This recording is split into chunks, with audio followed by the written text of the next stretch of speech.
Ahora Milhamá, la parashá de ir a la guerra. Vamos a la guerra. Eh, una de las grandes reflexiones de esta parashá es la comprensión que todo creyente, todo aquel que se conecta con Akadosh Baruj Hu, vive en un estado permanente de guerra, ¿sí? No existe el estado de paz mientras que estemos en este mundo. Este mundo es un mundo de conflicto. Lo que pasa es que hay diferentes guerras, diferentes estados de guerra. Pues hay algunas que son un poco más dramáticas, que nos van a significar más desgaste y van a requerir de cada uno de nosotros mucho trabajo. Mientras hay otras que son un poco más emocionales, que son mucho más de trabajo interior, lo cual las hace mucho más llevaderas. Pero una de las situaciones que siempre nos dicen los jajamín es, ojo, porque siempre estamos en guerra contra Yetzirah. Cuando dice, cuando salgas a la guerra, esto se refiere a nuestra guerra permanente contra nuestro Yetzirah, es decir, contra nuestra mala inclinación, con nosotros mismos. Todos tenemos un lado oscuro, todos tenemos una parte de nuestra alma que es negativa. Y esa parte de nuestra alma que es negativa siempre nos va a llevar a, a conflicto. Y con esa siempre estamos en guerra. ¿No? Siempre estamos en guerra. Eh, cuando la Torah se refiere a Texel Milhamá, cuando salgas a la guerra, se refiere a las 39 melajot, los 39 trabajos que cada uno de nosotros debe realizar en la semana, los 6 días de la semana, y de los cuales debemos abstener en hacer en Shabbat. ¿Por qué hay 39 melajot? ¿Por qué hay 39 acciones prohibidas en Shabbat? Porque esas acciones son permitidas en los días Hol, en los días comunes, en los días de accionar diario, en los días de formación. Estamos ejecutando cada una de esas acciones que son los trabajos. Cuando dice, y trabajarás 6 días y descansarás. Esto hay que aterrizarlo porque el concepto profundo de la Torá se nos enseña que se refiere a la construcción del templo, lo cual pareciese que cuando estamos en Shabbat estamos construyendo el templo y no es así. En Shabbat estamos descansando de la construcción del templo. Pero, ¿por qué entonces si son el trabajo, las 39 melajot, que melajot es trabajos, los 39 trabajos prohibidos, ¿por qué si es l- lo de hacer, es la acción correcta de hacer en cada uno de los días de la semana, desde el primero al sexto, desde Yom Ejad a Yom Shishi, ¿por qué si son correctos hacerlos, por qué si los hacemos en Shabbat son negativos? Porque estos aspectos del trabajo corresponden a la desconexión que el hombre propinó en el Ganeden, en el jardín del Edén. Sabemos que Adán y Rishon, Jabá y Meno, tomaron del fruto que Akadosh Hu les dijo no tomen, ¿m? El fruto prohibido. ¿Cuál fue el pecado? El pecado fue el robo, ¿sí? ¿Por qué robo? Porque cuando algo no es tuyo o algo no te es lícito tomarlo y lo tomas, es un robo. Akadosh Hu le dijo a Adán Rishon, no tomes, no comas. ¿Y qué hizo? Comió. Entonces, cuando comes algo que no es tuyo, cuando tomas algo que no es tuyo, eso es un robo. Entonces, la primera acción negativa fue un robo. Eh, y esto lo hizo primero Jabá, luego lo hizo Adán, bueno, y la serpiente. La serpiente no comió. ¿Pero por qué fue maldita si no comió? Primero porque ella no tenía la provisión, igual no comió, sino que ella causó el pecado. Fue la que aconsejó mal. Y fue la que tenía como propósito acercar al hombre, con un propósito. Ahora bien, cuando llega Kadosh Brijú y ve este desorden, este caos que genera Adán, ¿y por qué se dice cayó Adán? Debería decir cayó Eva, porque la que cayó fue Eva y le dio de comer a Adán. No, porque Adán es el responsable. Y aquí entendemos uno de los grandes misterios de la Torah, y es, ¿a qué venimos a este mundo a sernos responsables? Porque el más grande pecado de Adán no fue comer, fue cuando Kadosh Brijú le dijo, ¿qué hiciste? Entonces él dijo, la mujer que me diste me dio de comer. Y aquí entendemos que él no se hizo responsable, él no tomó responsabilidad de sus actos, sino culpó a otro. Entonces, ¿a qué encarna el cuerpo? El cuerpo encarna hacerse responsable. Por eso en este mundo venimos a pecar, venimos a cometer errores, ¿sí? Y todos los cometemos. Si tú dices no tengo pecado, tienes un problema. Pero si entiendes que has cometido errores, estos errores tienen como propósito el que los hagas, pero no para que los hagas, sino para que tomes conciencia y te hagas responsable por ellos. Por lo cual siempre es muy fácil indilgar a otros, es muy fácil señalar a otros. Ah, es que yo soy así porque mi papá, porque mi mamá, porque en mi cultura, porque en mi familia, porque la sociedad me llevó, claro, culpar siempre a otro, ¿no? ¿Por qué no pudiste hacer eso? No, porque tal persona no me ayudó, porque no tuve el apoyo suficiente, porque no. Eso siempre nos lleva a un camino inequívoco hacia la caída, ¿sí? Que es el no hacernos responsables. Aquí venimos a este mundo a hacernos responsables. Pero después de este acto, Akadosh Hu da 10 castigos a Eva, 10 castigos o la maldiciones a Eva, 10 a Adán, 10 a la serpiente y 9 a la tierra. Donde sabemos que aquí están las 39 maldiciones. Esas 39 maldiciones tienen que ver con trabajos, con aflicción para reparar. Y aquí en esta parasha se nos va a referir a los 39 azotes, ¿sí? Cuando alguien hacía algo incorrecto, un hijo era cuanto más rebelde, dice el doctor, entonces tenía que llevarse a un Bedín, los padres lo tenían que llevar a un Bedín y entonces azotarlo. ¿Mm? 39, porque la Torah dice 40, pero no podía ser 40 porque se podía pasar un número más o menos, entonces tiene que ser 39. Entonces establecen los 39 golpes para que el hombre sea libre. Todos los 39 golpes corresponden a acciones de sufrimiento. Dice, después de que reciba los 39 golpes, el alma será libre, ¿sí? Ya será quitada la culpa. Por lo cual entendemos que el sufrimiento es una moneda de cambio. El hombre paga con sufrimiento sus malas acciones. ¿Cierto? Y eso es algo que vemos en la sociedad, ¿no? No hay que profundizar mucho. Hoy en día es curioso, ¿no? Los chicos aún, la gente más eh, anti-Dios o atea o no espiritual, creen en el karma, ¿sí? ¿Y por qué cualquiera cree en el karma? ¿Sí? Si es algo es ley de causa-efecto, ¿no? Lo que es la Torah misma, ley de causa-efecto. ¿Por qué la gente que se dice no ser espiritual ni ser creyente cree en el karma? Que es algo que se ve, todos lo vemos, ¿no? Todos vemos a una persona que coge y la hija de una primita de la familia, siendo muy joven, queda embarazada y sale algún familiar, oh, si ves, la criaron mal, la formaron mal, oh, la hicieron como una ramera, nunca falta la persona terrible.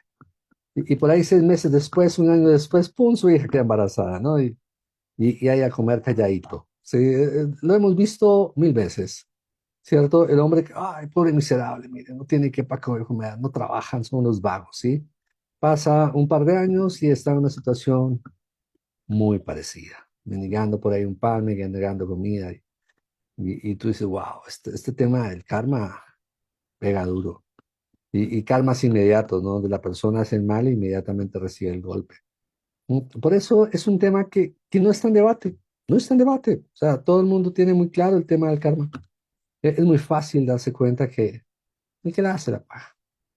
Ahora bien, también vemos que pareciera que hay gente que hace el mal y no paga. ¿Cierto? Por lo cual pareciera que como que no hay un Dios justo, ¿no? Porque si hay gente que hace tanto mal y se va a este mundo sin pagar un solo peso, sin pagar un solo día de cárcel, sin pagar un solo día de sufrimiento bajo ninguna enfermedad, entonces uno puede llegar a pensar, wow, la conclusión de, mira, cada no, no hay juicio, no hay justicia, porque hay muchos casos así de gente muy, muy mala que se fue y hasta el último de su vida hizo lo que se le dio la gana y no pagó nada, antes como que les fue muy bien, como que el crimen paga, ¿no? Y la verdad es que hay un problema ahí, es que como en el Lanabá, como en el Lanabá, no, después de la muerte hay un juicio, la persona recibe un juicio y esos juicios son más duros. No, cuando una persona recibe un juicio de enfermedad, recibe un juicio de dolor, de aflicción, de una pérdida económica, eso siempre es una evocación del amor de Akadosh Baruj Hu. Es decir, es un acto de generosidad del creador. Porque al que es realmente malo, Akadosh Baruj Hu no lo corrige. ¿Sí? No lo corrige. No, no, no hay corrección. Por eso dijo el rey David, bueno me es haber sido afligido para no pecar contra ti. ¿Sí? Haber sido humillado para no pecar contra mí. ¿Por qué decía eso el rey David? Pues, ¿cómo va a decir, qué bueno, gracias por darme estos azotes? No, porque él entendía que ese azote venía a corregir sus errores. Vamos a hablar del rey David. Y porque esta parashá se refiere mucho al rey David. Eh, pero cuando estos azotes vienen, siempre vienen como un acto de amor. El Rasha no. ¿Por qué? Porque lo que no se paga en este mundo se paga después de la muerte en una dimensión increíblemente alta. O sea, no hay correspondencia. ¿Mm? Está escrito, para ti Hashem un día son como 1000 años. ¿Sí? Entonces, la gente no ve la grandeza de esto, ¿no? Un día de nosotros son 1000 años de Hashem. ¿Sí?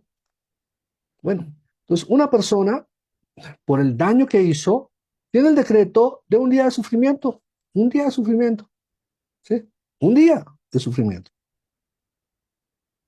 ¿Quién quiere un día de sufrimiento? Lo vale, no vale. Yo siempre me remito, cuando la gente habla de las cárceles y dice, ay, esta persona va a pagar 7 años de cárcel. La gente coge la cabeza y dice, 7 años no son nada.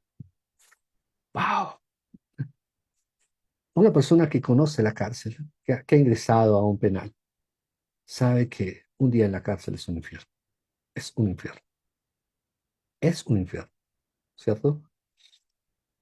Y literalmente parte de que la Torá tiene penas, o sea, tiene penas de cárcel, pero no son tan largas, es porque sobre más tiempo pasa una persona en la cárcel, más mala se puede hacer. ¿Sí?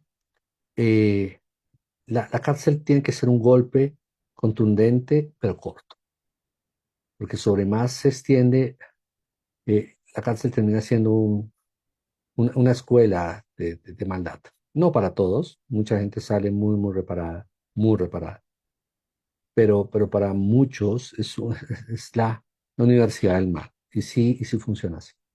Entonces, prisiones cortas hace que el mundo que haya más justicia y que haya más reparación.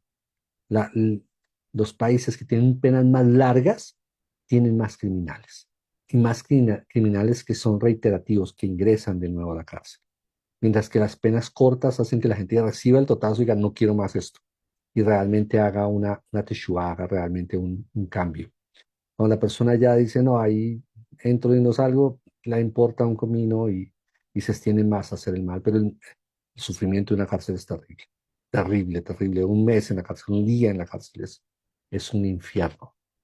La gente si entendiera cómo funciona una cárcel de verdad, buscaría que las penas fueran mucho más cortas y que entendieran que no hay corrección en penas muy largas, porque lo que hace es que el alma se endurezca en algún momento. Pero bueno, dejando el tema político a un lado, eh, imagínense una persona tiene un día de sufrimiento, ¿ya? Pero por alguna razón, acá Baruj dice, no, esta persona es tan mala que no lo va a castigar un día, merece un solo día, pero no lo va a castigar un día. Que muera y ese día lo pague en el Geinón.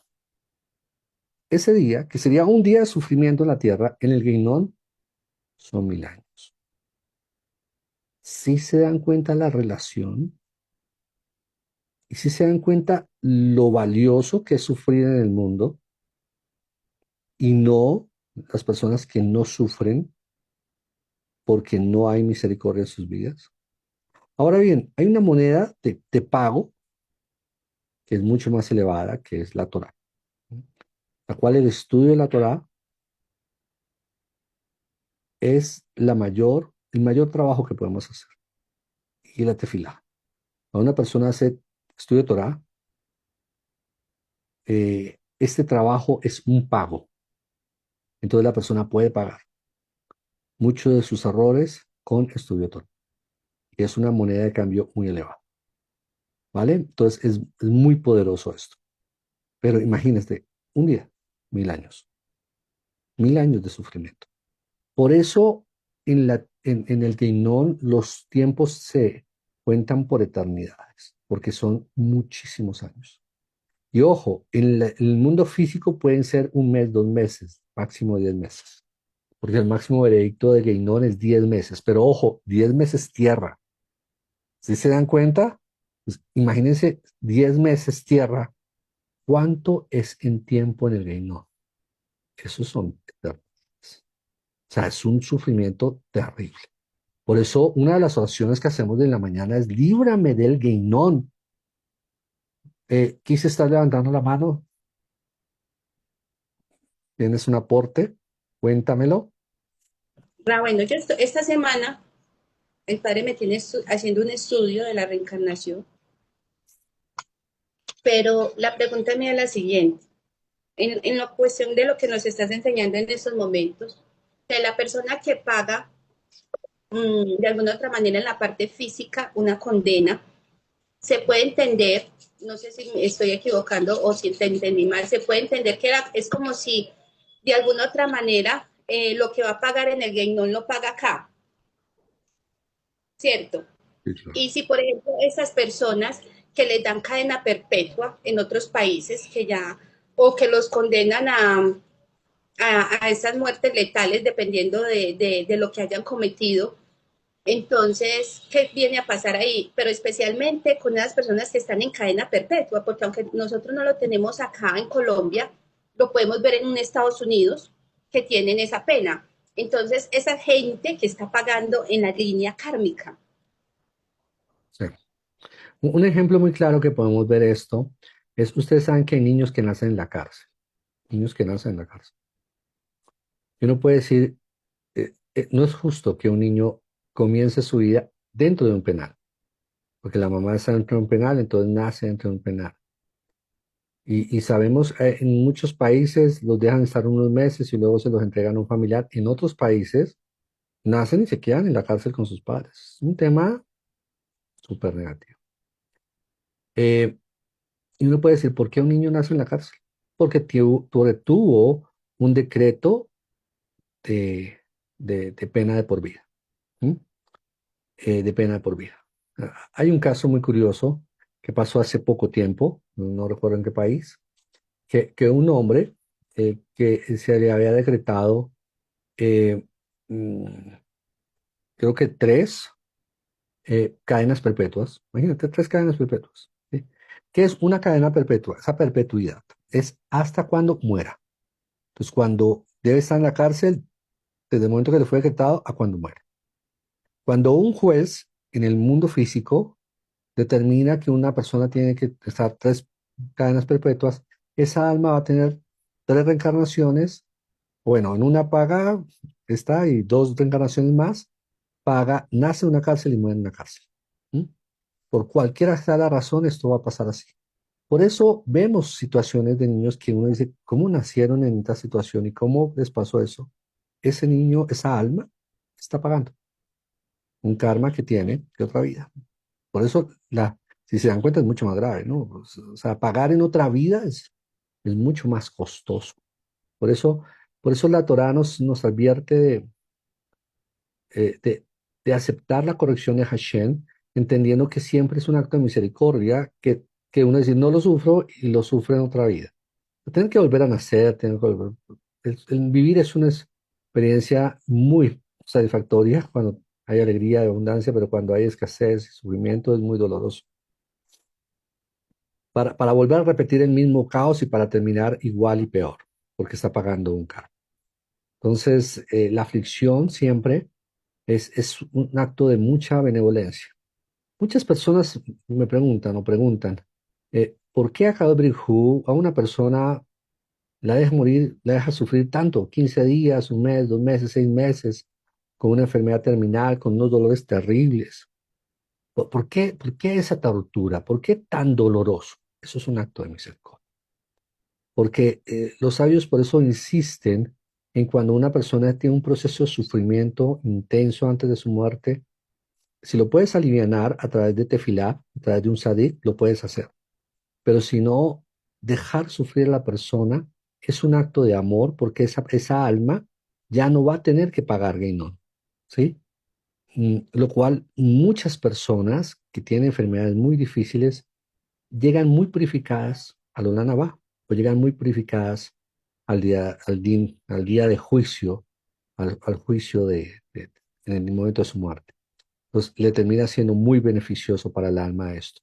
Y todo lo contrario, si por ejemplo una persona tiene agregado 10 días y entonces viene la familia y dice, no, no, doctor, desconéctelo, ya, ya, o póngale una inyección porque pues, no, no soporto ver a mi familia sufrir. Y bueno, le faltaba un día, dejó de sufrir un día que le tocaba sufrir. ¿A dónde va a pagar ese día? En el Guinón. ¿Cuántos días? Un día en la tierra, 1000 años allá. Uf, no es un buen negocio. No es un buen negocio. ¿Mm? Ahora bien, cuando entiendes esto, entiendes lo importante que es el trabajo espiritual. Betalmud Torah, Peneg Kulan. El estudio de la Torah es la misma, sobrepasa todo.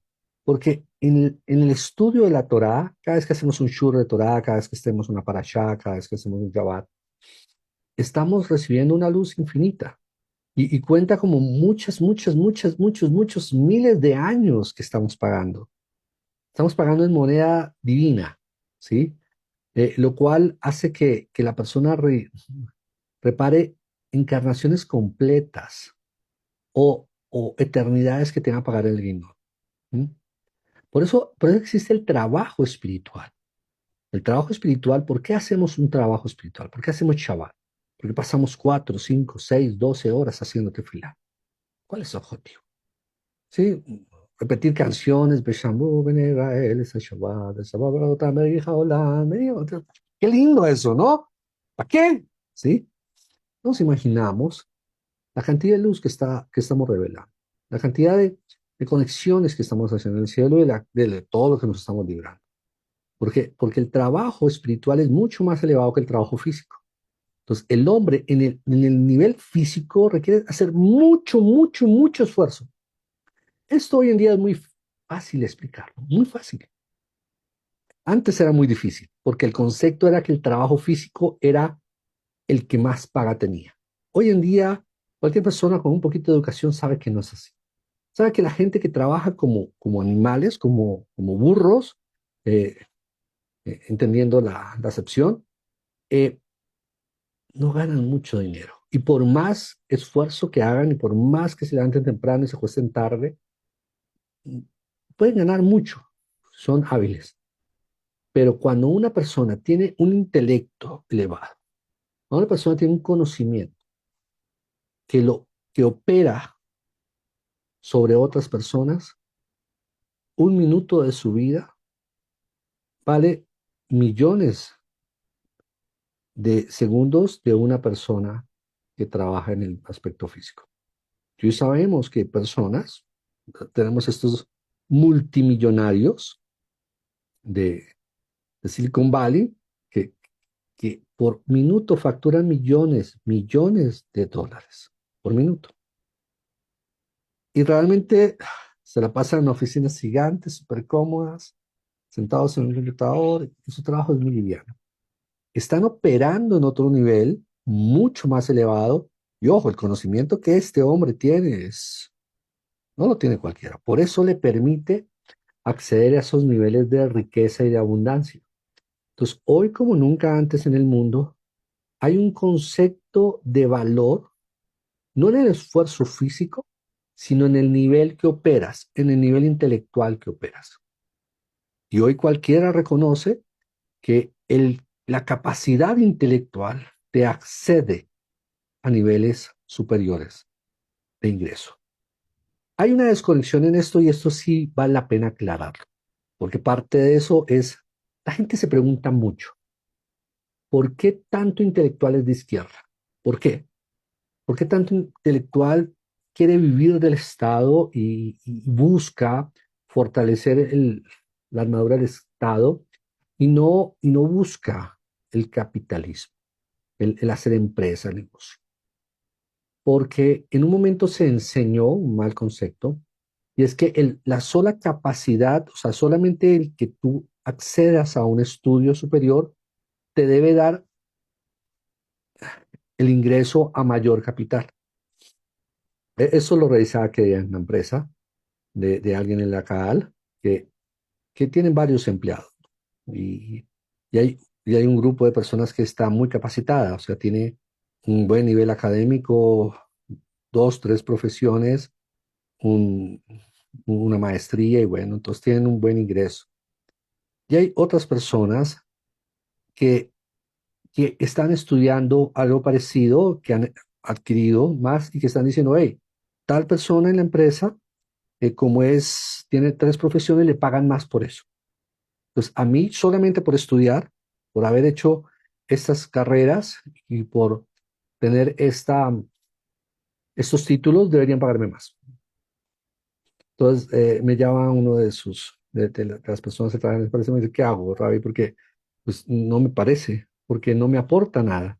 Esa persona que estudió, su formación sí aporta a la empresa, porque es directamente proporcional. Y veo, o sea, puedo materializar que su capacidad intelectual está trayendo mayor abundancia a la empresa. Esta otra no. ¿Mm? Sí, estudió cosas, pero es como dar una maestría de cocina en una empresa de petróleo, ¿no? Sí, qué chévere, o sea, eres un experto cocinando y eres un chef reconocido y debes ganar mucho dinero. Es una empresa de petróleo, aquí no hay, tu talento no es útil acá. Pero como se enquistó este pensamiento que sobre más estudios se tiene, más se debe ganar. Entonces la persona llega con sus títulos y dice, mire lo que soy, págueme tanto. Y la empresa le va a decir, yo te pago si tú me das eh, un coeficiente de cuánto va a aumentar mis ventas, mi negocio, mi producción, desarrollo de algún producto, para que yo te pague eso. Pero no te voy a pagar eso solamente porque tiene los títulos. Eso solo lo da el Estado. O sea, los estados, la estructura burocrática de los estados y más los estados de izquierda promueven mucho que la gente gane más por mayor número de títulos y de profundización en la profesión que tiene. Entonces, cuando hay ese concepto, la gente, el profesional muy intelectual dice, yo prefiero el Estado donde valoran mi conocimiento y no el capital, porque el empresario me dice, yo por qué le voy a pagar a usted más? Hizo dos, tres carreras más, lo felicito, cuelgue los cuadros y que su familia le dé muchas felicitaciones, pero yo como empresario, si lo que usted hace me significa lo mismo, no lo voy a pagar más, ¿cierto? Y es curioso. No creen que es alternativo o casual que estamos hablando sobre este tema, porque mucho del problema que tenemos en este momento es ese, porque el conocimiento se volvió un capital y lo es, pero no es un capital obligado, es la habilidad que te da a ti ese conocimiento para adquirir mayor riqueza. Pero todos conocemos a alguien que sabe de todo y que ha estudiado mil cosas, pero no puede conseguir el sustento diario. Por lo cual, ese conocimiento no le es útil. Y en Cábala pasa exactamente lo mismo. No es lo que sepas, sino cómo lo usas, cómo lo materializas. Un concepto que mucha gente le da temor es la cábala más y la cábala práctica, porque hay un concepto de cábala intelectual que a la gente le gusta mucho, el tema más mental, pero un tema un poco más místico que la cábala práctica. ¿Sí? Y es para aplicar la cábala a tu vida diaria, pero pues que tiene una serie de acciones que tienen un poco de misticismo, entonces eso da como wow, la gente le da un poco de temor a esto, pero a la final es el objetivo mismo, porque todos hemos conocido a personas muy, muy, muy fuertes, con un conocimiento espiritual inmenso, pero que son un desastre en su vida, ¿cierto? Eh, yo una vez recuerdo a un hombre que conocí que se sabía todos los 150 salmos de memoria. De memoria, los 150 salmos. Te puedes decir salmo, te lo repetía. ¡Wow! ¡Qué chévere! Y sabemos que los salmos es poder del cielo. O sea, los salmos te liberan de cualquier atadurito. pero vivía en una situación de carencia, de problemas en su vida terrible. Entonces uno puede decir, ¿de qué le sirven 250 salmos? De nada, ¿sí? O sea, tiene el título, dice, ah, porque tengo el título, deberían, pero si no lo puede aplicar, si no lo puede aterrizar al mundo físico, no hacen nada con eso. ¿Mm? Eh, y lo mismo podemos ver acá. El sufrimiento, la acción, tiene un valor en este mundo y activar esa acción nos da mayor poder. Y en ningún otro lugar se ve más que en Mirjama, en la guerra. Todos hemos visto, ¿sí? Todos hemos visto eh, estos líderes, ¿no? Que hablan, manotean, y apenas llega alguien fuerte, ¿qué pasó? No, no, no, no. Hagamos las paces, seamos políticos, sí, ahí mismo, son una, se les cae la máscara, se les cae la bravura, se les cae el ímpetu, ¿cierto? Están detrás de un ejército medianamente grande y se sienten, tienen 2, 3 pesos y se sienten gigantes. Pero cuando salen a la guerra, cuando tienen un enemigo enfrente, wow, hasta ahí les llega, ¿sí? Hasta ahí les llega.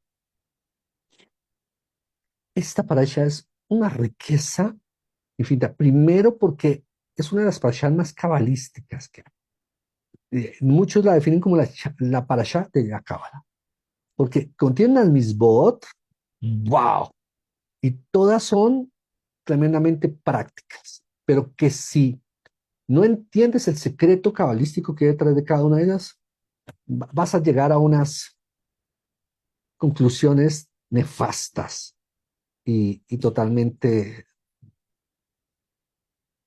caídas de la realidad. Por ejemplo, comenzamos con la primera misbah, y es que, si vas a tomar una mujer, entonces, si vas a la guerra y quieres tomar a una mujer gentil, pues vas y la tomas y la rapas la cabeza y la metes a la habitación, le cortas las uñas, la rapas totalmente, le haces una cuarentena y luego la puedes tomar. O sea, una cosa que la gente, wow, mucha gente esta que se dedica a buscar en la Biblia para contradecir el conocimiento judío o de la Biblia, dice, mire, mire, esta Biblia permite la violación, vale, no, eso nunca está, todo lo contrario. Sí, todos hemos sabido que en las guerras los ejércitos se infunden de un ímpetu contra su enemigo y eso les da como ciertas libertades, donde generalmente, y es una costumbre muy antigua de la guerra, y es que el que gana toma a las mujeres, entra a violar a todas las mujeres. Y eso es algo que en las guerras actuales sigue sucediendo. En la Torah está prohibido esto, está prohibido, está prohibido. Una de las cosas que la gente no se da cuenta que sucede en las guerras, esto es algo que está muy bien documentado, es que muchos los enemigos ponían a las mujeres muy bellas, también hacían parte de los batallones, ¿no? De enviarlas a la guerra, pero para distraer a los hombres, ¿no? Entonces están ahí y se van con ropitas muy, y esto hacía que los hombres sí, aprovechaban el enemigo para atacar. Entonces, hay una prohibición en la Torah y es tomar a una mujer gentil y abusar de ella. Pues da una serie de listas de cosas para evitar que haya un abuso. Dice, no la podrás tomar, la podrás separar si te gustas, porque sí pasa que un hombre en medio de una guerra se enamore de una chica, se enamore y le guste a alguien y diga, wow, quiero ser mi esposa. Entonces, esto sí está permitido. Ojo, siempre bajo el consentimiento de la chica, o sea, tiene que hacer un procedimiento. Si después de ese procedimiento le pide el matrimonio a la chica sí acepta, entonces puede casar, si no, no. Dice, y no la esclavizarás y no la venderás, sino la dejarás libre. Y que hace que tenga que darle como un dote, como un dinero para que la mujer pudiese seguir. Entonces, todo lo contrario, se reglamenta algo que en los ejércitos tradicionales, en muchos países hoy día no sigue operando esto de que vas a guerra y entras a violar a todas las chicas, ¿cierto? Lo vimos en la incursión pasada reciente de las atrocidades que hicieron con las familias, con las mujeres y con niños y niñas que pasó una cosa terrible, pero eso es algo que se repite en Sudán, que se repite en el Congo, que se repite en Afganistán, como en las guerras las sufren las peores atrocidades las mujeres y los niños, ¿cierto? Y es algo que la Torah sí regula, Está prohibido en la Torá. Ahí entonces todo el mundo tapa los ojos y no mira nada, ¿no? Sino ver aquí la guerra interna aquí en Colombia y lo que hacen estos grupos con mujeres y niños, ¿no? Eso es algo que ya está bien documentado. Entonces, eh, la Torá viene a legislar esto. Pero detrás de esto, y ahí no me voy a tener mucho, solamente era para aclarar este concepto, hay un sota, hay un secreto, ¿cierto? ¿Qué es el secreto? Esta mujer Goy, esta mujer es, es, es el cuerpo. El alma es un alma elevada y el alma está en guerra con el cuerpo. Entonces, tenemos que restaurar la conexión entre el cuerpo y el alma. ¿Mm? Entonces, el hombre que está en guerra representa, el soldado en guerra representa la Neshama y la mujer bella representa el cuerpo. Y siempre el aspecto femenino va a ser el cuerpo. Entonces, ¿cómo reparamos el cuerpo? Y este es el proceso de reparar el cuerpo. Ahora hay que raparlo, hay que dejarlo en cuarentena, hay que cortar las uñas, que es un tema de restricción del cuerpo, ¿cierto? De quitarle la belleza y de verlo sin el lujo, pero sí ver la santidad, porque el cuerpo literalmente sí es un instrumento de mucha luz. Y este cuerpo, aun cuando es un cuerpo material, debemos convertirlo en un cuerpo santo. Lo debemos convertir. Entonces dice, si la mujer acepta casarse, debe hacer la conversión. Y si hace la conversión, entonces puede escachear. ¿Y qué es esa conversión? Es que nuestra alma tiene que convertir en nuestro cuerpo. Nuestro cuerpo tiene que dejar de ser un cuerpo gentil, un cuerpo que se dedica a alimentar su deseo, el puro deseo de recibir el ego, el yexagá, la mala inclinación, y debe convertirse, y se debe hacer una conversión, debe tener el mismo deseo del alma. Y para que un cuerpo tenga el mismo deseo del alma, tiene que hacer una conversión, tiene que hacer un deseo de guardar Torah, de conectarse con la luz de Judí, con la luz de la Cábala, con la luz de la Torah, con la luz de Mashiach, y hacer uno con la luz de Akadosh Baruj Hu. Entonces, ¿qué tiene que guardar? Las misbot, los mandamientos de Hashem. Entonces, es una restauración. Entonces, hay una guerra entre el cuerpo y el alma. Y en esa guerra, cuando el hombre, cuando el alma ve al cuerpo, dice, lo deseo, lo amo. Amo ese cuerpo, pero tengo que santificar. ¿Mm?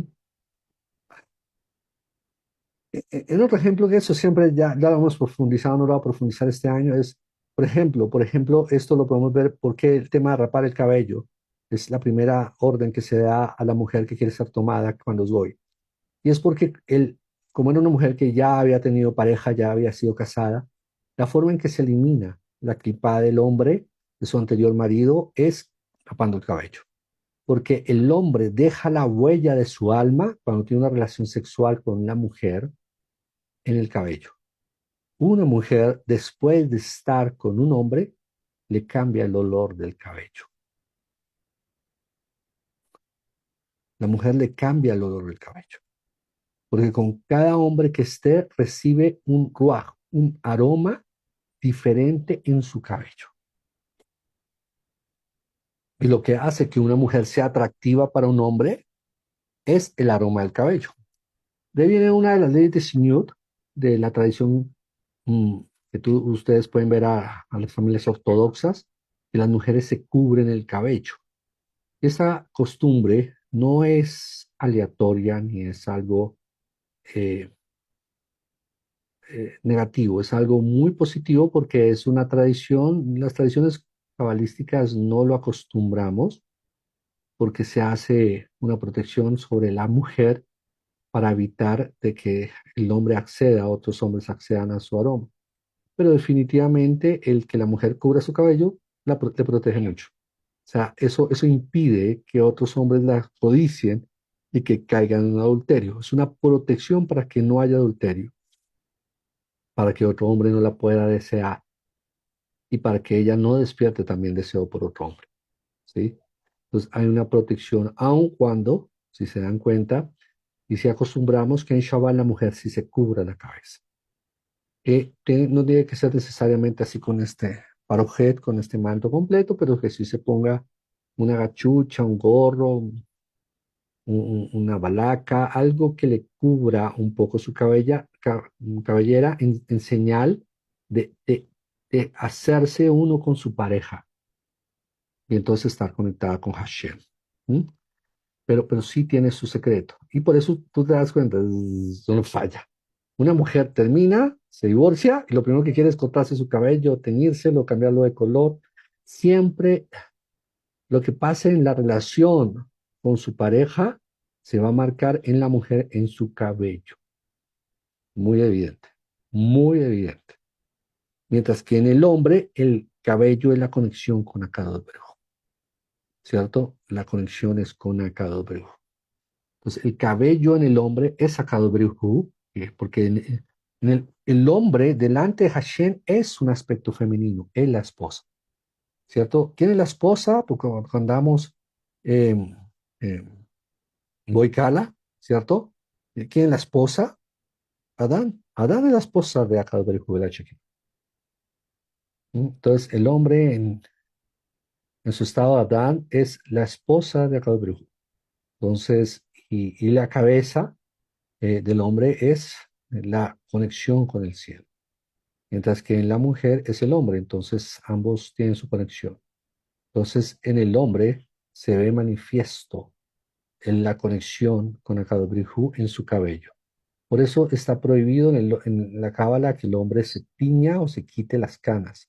Ustedes saben que hay una tradición de que la gente ya se ve las canitas, entonces se las quita, ¿sí? O se las tiñe, pues para verse un poquito más joven, ¿no? Más lindo. Pero esto no es conveniente. ¿Por qué? Porque sabemos que el cabello negro es una manifestación del din, de juicio, mientras el cabello blanco representa un estado de gesed, de misericordia. Entonces, cuando una persona cambia su cabello de negro o de dorado, de rubio, de rojo a blanco, es un cambio de alma, donde la persona recibe atributos de transformación, donde el alma transformó un aspecto negativo de su alma a un aspecto positivo. Si se dan cuenta, por eso muchos jóvenes que tienen problemas de salud fuertes ganan rápido. Entonces uno puede decir, ah, claro, porque está enfermo, está débil, entonces gana. No, porque esa enfermedad lo está haciendo transformar muchas cosas negativas en su cuerpo en positivas. Y literalmente el hombre en su estado sadir, sus cabellos son blancos, son puramente blancos. ¿Sí? Entonces en el hombre, en el cabello, se puede manifestar. Muchos van a decir, no, es un tema de ADN. Sí, sí, claro, es un tema de ADN, porque siempre es un tema kármico. Entonces, hay familias que tienen una dificultad en la transformación y como una se muere, entonces no transforma sus cabellos negros en blanco. Hay unas familias que tienen una mayor disposición a la transformación, entonces sí cambian sus cabellos negros a blancos. Ahora bien, en el caso de la mujer, sí le es permitido pintarse las canas. Yo sé porque más de una estaba pensando por ahí, estoy pecando, Mm, La mujer no tiene problema, puede pintarse las caras. Bueno, ya, le solucioné el problema. Este es uno de mis botes que está solamente para el hombre. Eh, Aun cuando si la mujer se deja las canas, tiene su mérito, tiene su mérito. Mari, ¿estás dando la mano o Nat? Ay, ay, ay, yo iba a decir, Rubén, yo me pinto mucho el cabello. Sí, sí, no tienen problema con eso. No Y tiene- si nosotros, por lo menos desde Natalia y Paula, tienen canas. bueno, eso significa que han transformado sus aspectos negativos en positivos porque son dos niñas muy jóvenes y todavía no deberían. Sara también tiene una cana, ¿cierto? Sara también tiene una cana. Y una de las cosas que vamos a ver muy a seguido es cada vez niños canosos. Y esto siempre es una manifestación. Una de las cosas que podemos ver en la antigüedad. Sabemos que, por ejemplo, Moshe y Noah nacieron circuncidados, ¿sí? Nacieron como almas elevadas. Se sabe por la Gemara que nacieron 13 almas, nacieron circuncisas, o sea, nacieron con las Brit Milá. Pero una de las cosas que también probaba que un niño era un sadir era que era canoso, o sea, que desde muy pequeño era canoso. Entonces, esa alma generalmente era un alma muy elevada. O, por ejemplo, ser muy lampiño, sin cabello. Sabemos que, por ejemplo, Jacob era muy lampiño, era sin barba, así, muy, sin pelos. En cambio, Sab era muy peludo y con pelos rojos. Entonces, sabemos que Sab era un Rasha, Sab era Rasha, y Jacob Atzadik, ¿cierto? Y ese estado, porque, ojo, la pérdida de cabello también tiene que ver con una conexión. Por lo cual, siempre hago el comentario de que en Israel es el único país que es un orgullo quedarse calvo, porque la gente muestra su calva con mucho orgullo, porque eso siempre habla muy bien de una conexión con Akadosh Baruj Hu. Y lo que pasa literalmente es que el hombre, cuando conecta con Akadosh Baruj Hu, el cabello eh, es un conducto, pero también eh, también tamiza la energía que pasa. Entonces, cuando pierde el cabello, la conexión es más directa. Ahora bien, no podemos llegar a a la conclusión de que todo calvo entonces es una persona muy elevada, porque pasa exactamente lo mismo al lado malo. Cuando una persona se conecta de forma directa con el mal, también queda calvo, porque es una conexión directa. Entonces, el tema no es ser calvo o no serlo. El tema es por qué lo eres, porque tienes conexión con Akadosh Baruj Hu o porque tienes conexión con tu Yetzirah, entonces la persona pierde el cabello. Y lo podemos ver con Absalón, ¿no? Y con los grandes perversos como Korah, que tiene una cabellera muy grande, o Absalón, muy bello, porque esto tiene que ver con el ángel Sametmen, el cual tenía una cabellera abundante. Aquí sí está levantando la mano. Sí, bueno, Mateo tiene una pregunta. La pregunta que él me hace es de que, por ejemplo, los hombres que se dejan crecer la barba y tienen canas, ¿cierto? Si se la corta, ¿es algo indebido o la puede tener así normal? O los que no le salen, por ejemplo, hay hombres que no le salen barba. ¿Qué pasa con esos hombres? Por ejemplo, también te iba a preguntar, otra pregunta que se me generó, ¿qué pasa con esta gente que es albina? Perfecto. Bueno, la barba. La barba es un canal de conexión. Primero el hombre barba, o sea, tiene barba alrededor de la cara, en la parte baja de la cara y de la boca, porque ya sabemos que el pelo crece, el cabello crece en los lugares donde pues, tenemos puntos de energía más fuertes. Y es una forma de disminuir la energía del lugar. ¿M? Por eso tenemos en las axilas, nos crece cabello y dependiendo cuánto nos crece, es el poder. Y sabemos que allí en esos hay unos puntos de mucho poder, de mucha energía. Y el cabello nos viene, el pelo que crece allí, no es un remanente del mono, es un remanente, es algo divino, es un canal de protección espiritual que tenemos, como el vello que nos crece en nuestras partes mm, personales. Este vello también viene a protegernos. Por eso es muy saludable dejarse el vello. Hoy en día, con esta generación que no gusta del vello, eh, eh, se lo corta, se lo depila totalmente. Esto le genera un, debilita su aspecto espiritual y debilita la protección, por lo cual es más susceptible a enfermedades y a problemas, ya que acceda a cosas negativas. ¿M? Entonces, eso sí protege mucho. Y hay personas que tienen mucho vello y hay personas que tienen poco. Y está directamente proporcional a la capacidad que tiene la persona de hacerse daño con esa área de su cuerpo. Es la razón por la cual los hombres tenemos barba y las mujeres no. Porque a la mujer no le crece ver vello en la boca, porque sus palabras no son tan fuertes, no hacen tanto daño.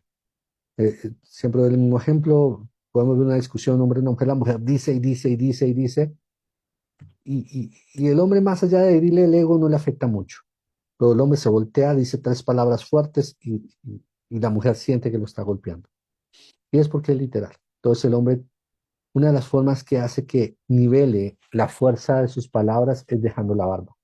Si tu esposo o tú como hombre sabes que tiene la tendencia a ser duro con tu esposa, con tus hijos, hombres que son muy duros con sus hijos. Esta semana hablaba con un hombre que amo mucho, pero le decía, tú eres muy duro con tus hijos.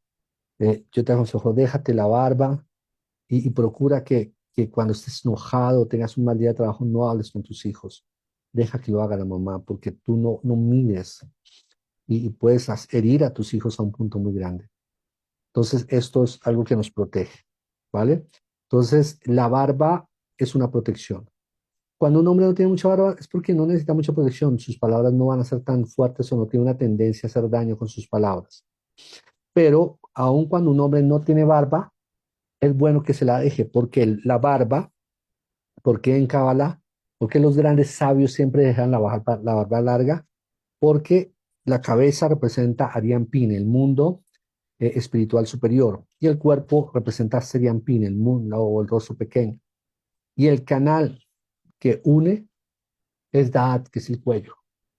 Pero el hombre tiene una ayuda y es la barba, por lo cual los grandes sabios siempre se dejan la barba grande. Eso es algo que pasa en muchas culturas, no solamente en la ayuda, sino en muchas culturas místicas, que el místico se deja la barba larga, porque esto hace que su binah se conecte con su seriampin a través de la barba.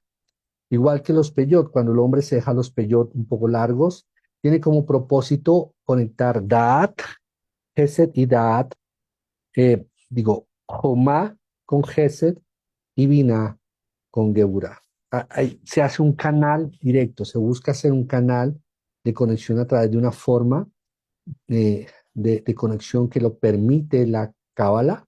Por eso, por ejemplo, sabíamos que hablábamos de Shinshon la vez pasada y que Shinshon tenía un poder sobrenatural en su cabello, porque él se ha dejado las 7 guedejas, las 7 porciones, las 7 conexiones que hay que conducen desde el mundo de Ariampin al mundo de Seriampin, desde el mundo espiritual al mundo de formación. Y esto le da una capacidad mayor espiritual. Lo que pasa es que dejarse las guedejas de la parte de atrás tiene un conflicto, que fue el que vemos con Shinshon, que le generó un apego a la inclinación al mal. Por lo cual, entonces, los grandes cabalistas aconsejan dejarse corto el cabello atrás, no dejarlo crecer para no incrementar el din, no hacerse guedejas o pillot atrás, y solamente dejarse las 2 peyot de Homay Binah, que es de los mojín, de los cerebros, para conectarlos así con el mundo de formación. Eso tiene una, una, una característica cabalística profunda que deberíamos explicarla más adelante, ¿vale? Pero entonces sí es muy propicio que el hombre tenga barba, aun si no le sale. ¿Cómo se puede dejar un hombre que le salga barba? Le salen 2, 3 pelos, déjeselos crecer. Sí, y la gente, eso me ha pasado con varios, ay, no me sale, me salen 3 pelos, déjeselos crecer. Si se deja crecer esos 2, 3 pelos, van a llamar a más bellos. Y cuando se dé cuenta, la barba va a estar empezando a llamarse más, más, más. Se demora un ratico, pero el hombre, aún si no tiene barba, puede, puede llegar a tener barba. ¿Mm?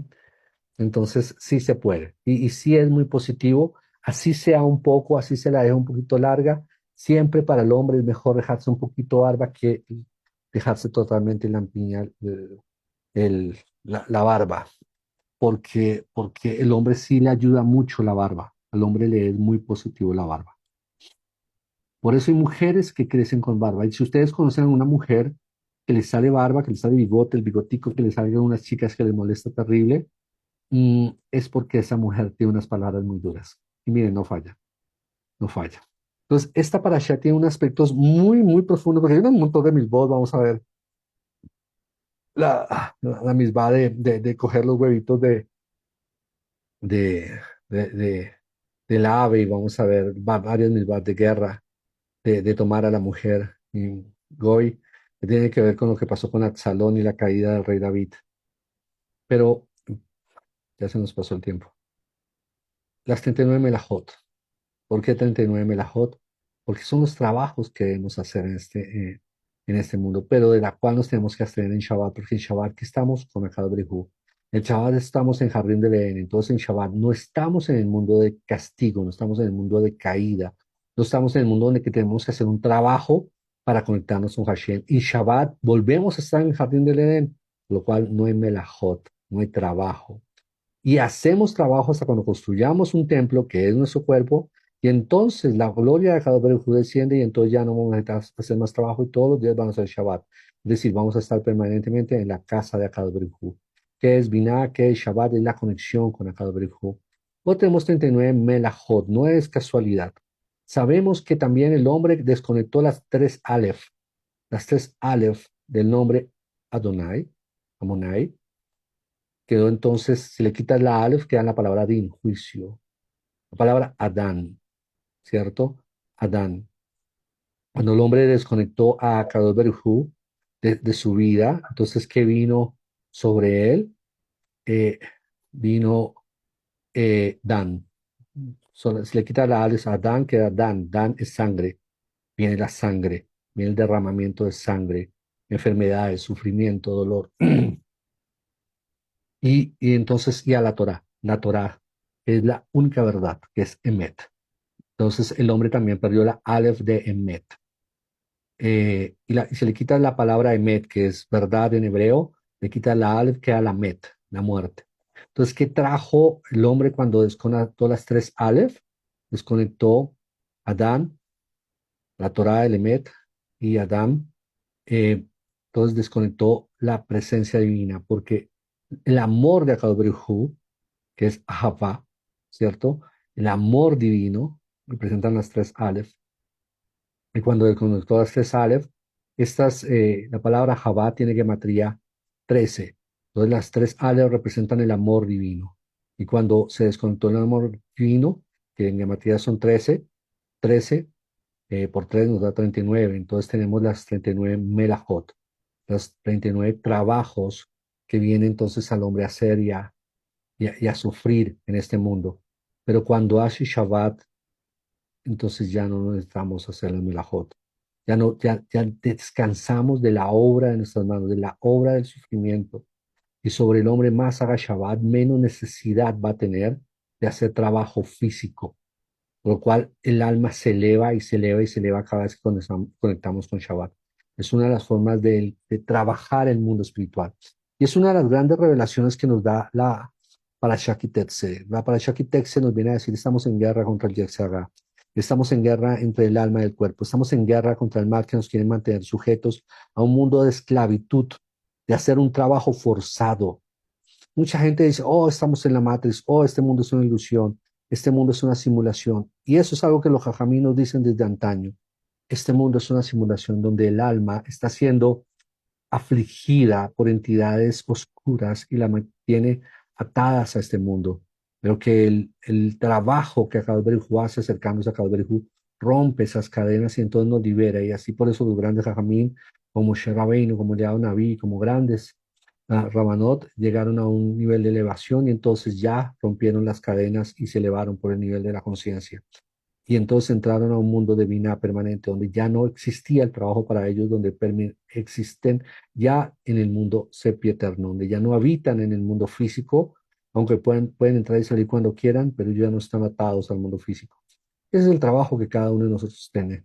Tiene una guerra contra el Yetzer Hara y tenemos que vencer en esa guerra. Y esta parasha es la fuente para tener victoria en los conflictos. Y ojo, porque hay muchas formas prácticas de utilizar esta parasha. Literalmente, el ejército de Israel utiliza esta parasha para todo su estrategia. La Mossad tiene como centro esta parasha para todas sus estrategias de guerra.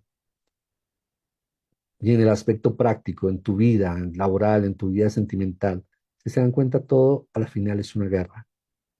Y esta parasha se hace central porque la debemos utilizar permanentemente. ¿Quién no tiene un conflicto con un familiar? ¿Quién no tiene un conflicto en su trabajo? ¿Quién no está compitiendo con alguien? ¿Quién no tiene un enemigo? ¿Sí? Y debe utilizar las herramientas de la Torah, no solamente para ser hábil y vencer en la guerra, sino para ser astuto y para hacerlo de la forma kasher, de la forma correcta y no de la forma animal, de la forma bestial. ¿Mm? Eh, una de las cosas más profundas que nos va a enseñar esa parasha es manejar bajo perfil en las guerras, pero ser poderosos, pero que el enemigo no te perciba poderoso, ¿sí? Una de las más grandes estrategias que utilizamos los grandes Jajamí es verse disminuidos y pequeños y que los menospreciaran. Ser menospreciado y ser subestimado es una de las mejores estrategias en la guerra. Cuando tú consigues que tu enemigo te vea como algo pequeñito, insignificante, es la mitad de la guerra ganada, ¿sí? Pero dentro de ti tienes que trabajar en ser una persona poderosa y sabia para ganar la guerra. Baruch Hashem, seguimos en nuestra parashá, Kitelse, Kitetse a la Benjamá.